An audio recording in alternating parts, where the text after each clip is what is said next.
This presentation is entitled Ringmakers of Saturn. It serves as a follow-up to another talk that I've given entitled I Can't Believe I Believe That, Facts and Fallacies in Physics and Astronomy. And they both are dealing with the theme of critical thinking, particularly in the science classroom. So speaking of science, time for an experiment. I'd like you to listen to 3 statements and mentally put your confidence on a scale with respect to that statement. The scale being 0 to 100, 0 being all doubt, no confidence, 100 being all confidence, no doubt, there's no way I could be mistaken about this. And these statements refer to me, the speaker. So what if I said I own a car? Where would you put yourself on that scale? Similarly, what if I said I own a Ferrari? And thirdly, what if I said I own a spaceship? Where would you put yourself on the scale? And if you can quantify that, ask yourself, why did you put yourself at that particular level of confidence? And also ask yourself, what would you require to change your confidence one way or the other? Okay, so again, it's just a thought experiment to get things rolling. Speaking of spaceships though, let's get back to the topic at hand, which is this book, Ringmakers of Saturn, by Norman Bergrun. He wrote this book in 1986, and the hypothesis essentially is that the rings of Saturn are being replenished by immensely large, enormously powerful extraterrestrial space vehicles. I should mention this book is available on PDF form out there on the internet. I've not read the entire thing, I must admit, but I have read bits and pieces, and one thing I noticed in the book dedication is that it's dedicated to all people in peaceful quest of knowledge, which is right up my alley because I'm actually very interested in how people know, or how people come to beliefs, how they arrive at beliefs. It's a study called Epistemology. It's a branch of philosophy. And someone who studies epistemology is an epistemologist. An epistemologist is interested in what a particular person believes, but they're even more interested in why the person believes what they believe. And in fact, they're most interested in the methods the person has used to arrive at a belief and whether the person has scrutinized the reliability of those methods. You can almost think of it as a pyramid, where the belief is at the top, and it's undergirded by reasons. But the reasons are connected to the beliefs via some sort of method. And so the goal of an epistemologist is to drill down to the method a person uses in arriving at a belief, and whether they have truly assessed whether that method is reliable.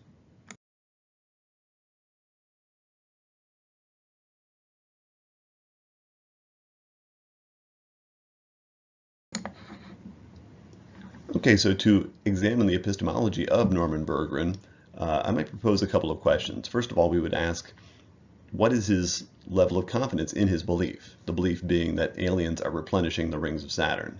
Could he put it on a 0 to 100 scale? Would he be willing to? And if so, if he can quantify it, then what are the reasons that he would offer for his level of confidence? Now, I don't have him in studio. I've never communicated with him directly.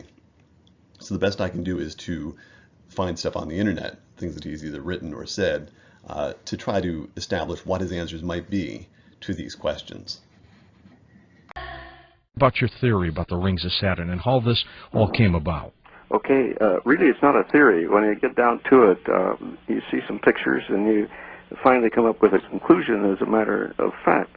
How I got started was that in 1980, Voyager 1 had a close encounter with Saturn.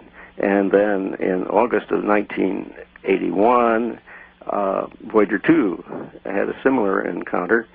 And that was only 9 months apart. And I'd made copious notes on each one. And when I compared them, why, there are great changes.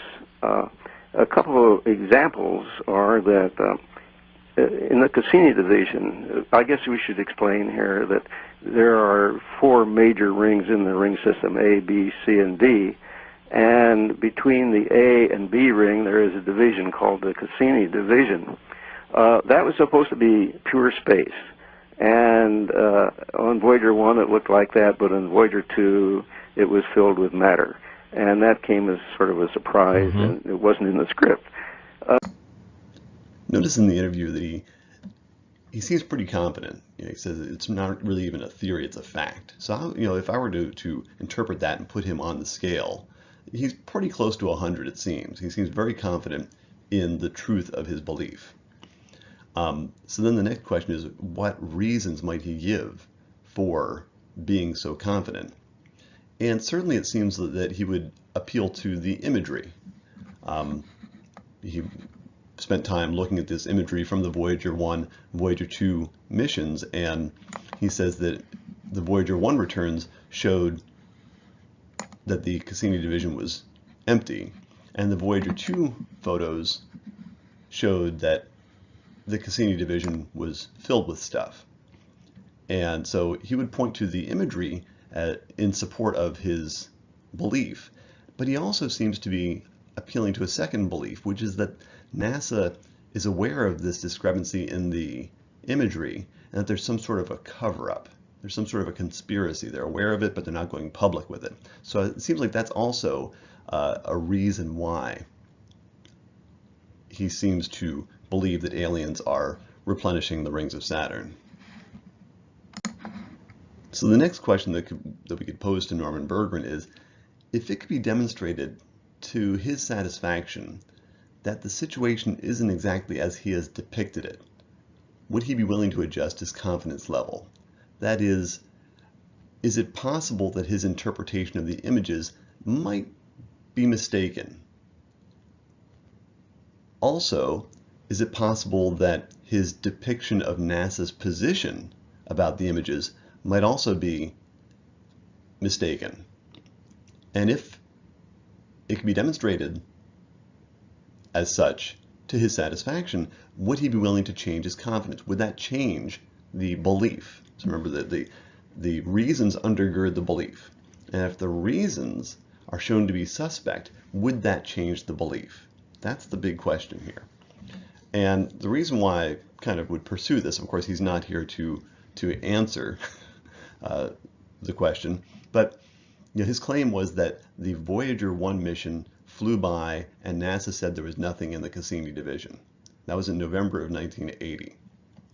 Turns out that in December of 1980, before Voyager 2 had even reached Saturn, NASA had put out a publication. It's the ones that you see here on the left. And on page 16 of that publication, it notes that the Cassini division, of course, was discovered in 1675. It had long been thought devoid of material. From Earth-based telescopes, nothing could be seen in that division. But now, all of a sudden, Voyager 1 flies by the planet and observed well-defined rings, this stuff, within the Cassini division. It was an unexpected discovery, but it was indeed a discovery, and NASA was trumpeting it. They weren't covering it up. And so, again, we asked the question, could we demonstrate, or would Berggren accept new information about the imagery and or NASA's position on the imagery, and would that affect his confidence in the belief that he holds? The reason why the if it could be demonstrated question is so important is it's essentially a stress test. It's testing how closely connected Berggren's belief is to the reason he has given for the belief. He's given as a reason that the imagery, as well as his perception of NASA's coverage of the imagery. So that's his stated reason, but is that really the reason why he believes what he believes? Because if he is presented with new information about the imagery or NASA's position, if that fails to cause him to change his level of confidence, then the imagery or NASA's position doesn't seem to be the real reason for his belief. Another way of asking that is, should someone else believe it for the same reasons that he's believing it? Because it seems that his stated reason is not the real reason why he believes it. If it is indeed the imagery or NASA's position, we could go on and pursue talking about the imagery and what was seen when and that sort of thing. But if he's not willing to change his level of confidence, then he must be believing for another reason, and that the imagery is not worth debating. NASA's position is really not worth debating. There's another reason why he believes what he believes. And the problem for Berggren becomes, is he believing for a reason that he wouldn't expect others to accept? Again, Berggren's not here to answer these questions, but I would assume that the imagery would not change his confidence, which means that there is indeed another reason. The imagery is not that important. There must be another reason. And so I pursued. I looked at some other writings to see if I could tease out another reason why he might hold this belief. And actually about a decade before the Voyager stuff, from 1971, Berggren was vacationing near Monterey, California, and he saw something strange in the sky. And he recounts this experience. He took some pictures, he used his binoculars, and he wound up with this description of what he was seeing, of a cylindrical device with azure blue flames, had streamers, light yellow green streamers that he actually called a pinched plasma. So he gets a pretty good visual, gives a pretty good visual description of whatever he was seeing. And in fact, I went on the internet and found a presentation of his where he showed some of the imagery. This is a photo negative. There's the cottage on the beach. Here's the beach. Here's the water. Monterey Bay, I assume. And then there's some numbered, he kind of highlighted some spots on the slides. And I'm not exactly sure what he's looking at, but this is what he came up with. He came up with a model that shows this cylinder with the azure blue flame on each end, and these are the streamers here. How he came up with that from the pictures, I'm not sure. It seems to me that he wanted to see aliens, not only in Monterey, but also he wants aliens to be creating those rings. So again, we're trying to drill down to the reasons why Berggren believes what he believes, that aliens are replenishing the rings of Saturn. And in my mind, I think he's biased. And this is not a pejorative use of the term. It's just a recognition that he has certain prejudices that cause him to take in data and interpret them a certain way. He saw something strange in the sky in Monterey, and immediately he grabbed for the conclusion that, oh, it's aliens. He sees the rings of Saturn, some what he perceives as oddness in the imagery that NASA provided from the Voyager flights. And he immediately reaches for the conclusion that it's aliens that are involved. And one way of showing that indeed bias is a possibility here is we can ask ourselves, what if you were living in 1871 and not 1971? And he's out on the beach in Monterey. Would he have concluded, and he saw something strange in the sky that he couldn't explain, would he have reached for the alien conclusion in 1871? I don't think so, but in 1971, certainly. Clearly, that's what he did. Why is that? What was the difference in the? Well, certainly he was born around 1920. He was educated as a mechanical engineer. He worked in the aeronautics industry, I believe with Lockheed and with Ames. And so that gives him a bias, a prejudice into how he then took in that new information, that data. And he concluded aliens. In 1871, he wouldn't have probably had the same education. Think about being born in 1920. That means he lived his adult life through the 40s, 50s, and 60s, the heyday of science fiction, books, movies, magazines. I'm not sure if he was a big fan of that stuff, but I would perhaps guess that he was. And that then provides a bias into how he takes in new information, new data. He wants it to be true. And one way of kind of asking that question is, if he was wrong in that belief, would he want to know about it? Is he really interested in what is replenishing Saturn's rings? Notice that, as far as I know, there's not a Ringmakers of Saturn 2 book, despite the fact that NASA, in addition to sending the flybys of the Voyager missions in 2004, put an orbiter around Saturn, the Cassini orbiter, that orbited for more than a decade, from 2004 to 2017, when it finally was crashed into the planet. Berggren styles himself as being an insider, that he had gotten levels of security clearance above the level of the president within NASA, that he had all kinds of awards and honors and accolades.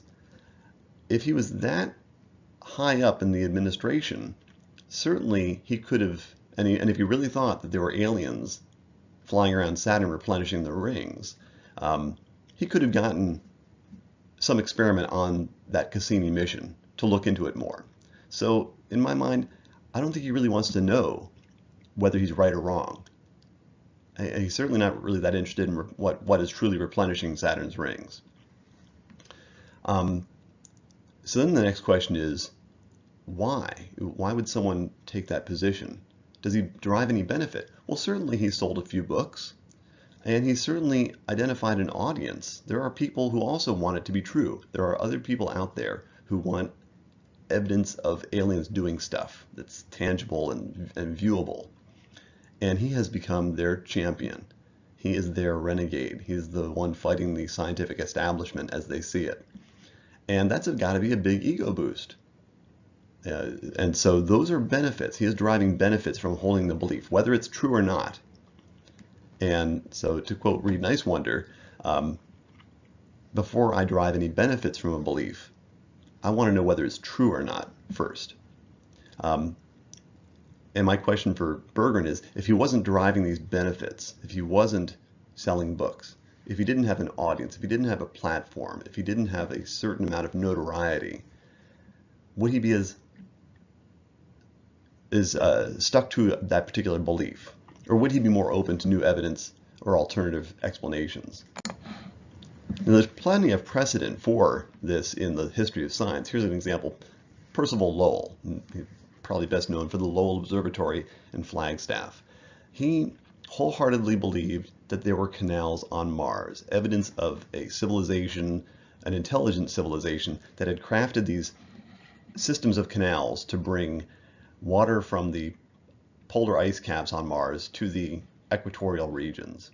He firmly believed this, and this is the front page of the New York Times from 1906. Professor Percival Lowell, recognized as the greatest authority on the subject. Boy, isn't that a nice ego boost? You are the greatest authority on the subject, and you are on the cover, on the front page of the New York Times. And he declares that there can be no doubt that living beings inhabit our neighbor world. No doubt, all certainty, no doubt. He wanted it to be true. And he used relatively bad data. You know, he had great telescopes, state-of-the-art telescopes for his time. But the fact that he wanted it to be true so bad affected how he took in the evidence or the data from his observations. There were plenty of other astronomers using equally good equipment at the same time who said there's no way that Lowell was seeing what he was seeing, and yet they were not the ones on the cover of the New York Times. So he was certainly benefiting by virtue of notoriety for holding a relatively low probability kind of belief. It's worth noting at this point that both Lowell and Berggren, despite the fact they have scientific training and both speak the language of science, they're really not doing scientific research here. They're not following the scientific method in coming up with the explanations they've come up with. Well, why is that? Why do I make that assertion? Both Berggren and Lowell have, I use a rock climber analogy, they have reached for handholds based largely on their own biases and prejudices. Lowell thinks there's canals on Mars, crafted by aliens. Berggren thinks that the rings around Saturn are being replenished by aliens. again, their own biases and prejudices, their wanting it to be true, has caused them to take in relatively sketchy data and come to this one particular conclusion, this one explanation for these phenomena.